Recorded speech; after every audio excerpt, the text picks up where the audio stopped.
Hey guys, Bloody Vintage here. Just want to show you this little setup I got with the cross straps going, and just how to do that, because you see it in a lot of manuals and you just see a simple crisscross. Doesn't make a lot of sense until you try it. This is kind of a smattering of Marine Corps gear, so don't take this too literally of any period. Obviously just very late war with the roll top as well, or you could even say Korean War. So how do you get this cross happening, and how do you use these 782 pattern braces to do it? So looking closely at some videos guys made, and FYI, I'm literally filming this off my pack board. It's actually the stillest thing to hold while doing this. So if you see, your cross straps still act the same way as they would at the start. But instead of going up and around your shoulders like they usually would, they're actually gone off to the side, and you actually hook them through, or I should say put them through here, where usually you'd hang on your blanket straps or put through your lower as well. And then it goes up, continues here, and what you actually end up doing is hooking it to the eyelet of the shoulder strap. So what I'm going to do is I'm just going to quickly turn this all over and show you kind of what I mean here and how that works. I'm going to put this up here. Now if you look here, I've always been curious too about this, what the point of this is. And it is really to put through the backpack strap. So if you deconstruct this and take off the buckle from the other cross strap, you literally are using your backpack shoulder strap here. So if you want to do your backpack shoulder strap, and you take this piece as well, usually it goes through here. As everybody knows, you can use this as an independent shoulder strap. That's usually good for combat. And doing this, I kind of was wondering the purpose of this hookup. And after doing it and wearing it, I can say is probably best for long marching and marching order. Just so well balanced, and it actually does work. So if I were to start this from scratch, what would I end up doing? I'll show you here. You'd end up taking your brace here. And again, I do apologize, the video is kind of all over because of the layout of this is so complex. You'd literally be taking your cross strap here, is what I'm just going to call it, but I know it's suspender strap, whatever you want to call it.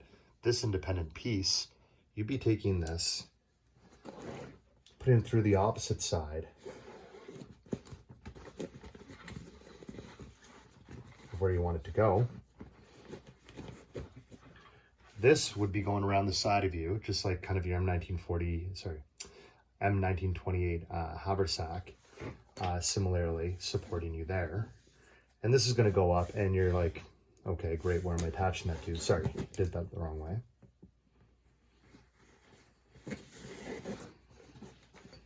In the front, there. It's going to go around to the front, cross along, so now it's sitting here, right? And then you're going to take this piece, and this is the most interesting part. On the other one, you're going to take it, put it all the way through.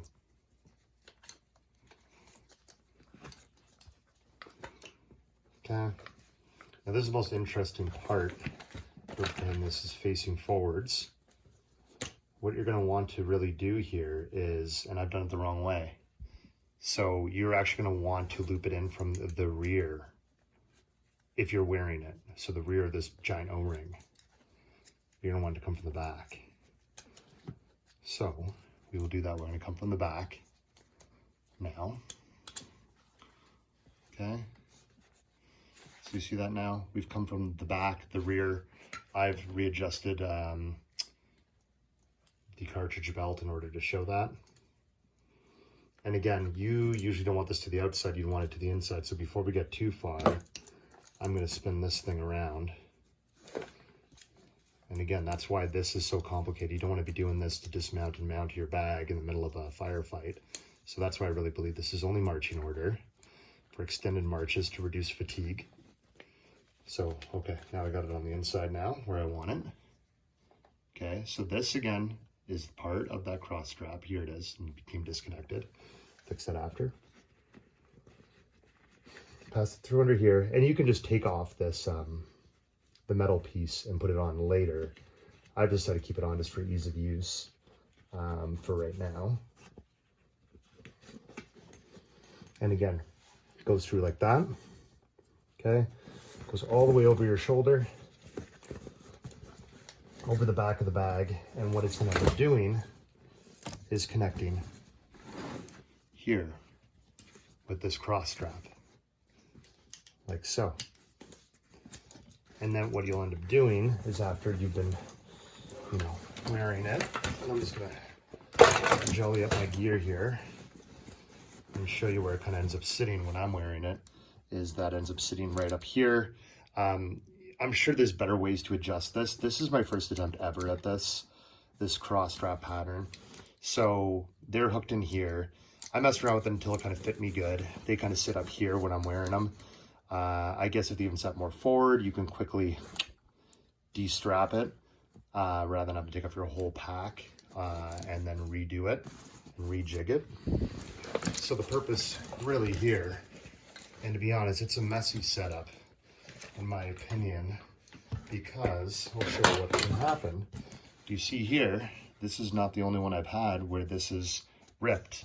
It is very thin material, and I might actually have to redo that now in order to make this better, because this strap is easily coming out where this one is nicely intact. And honestly, I'm getting more tangled here than I'm getting organized.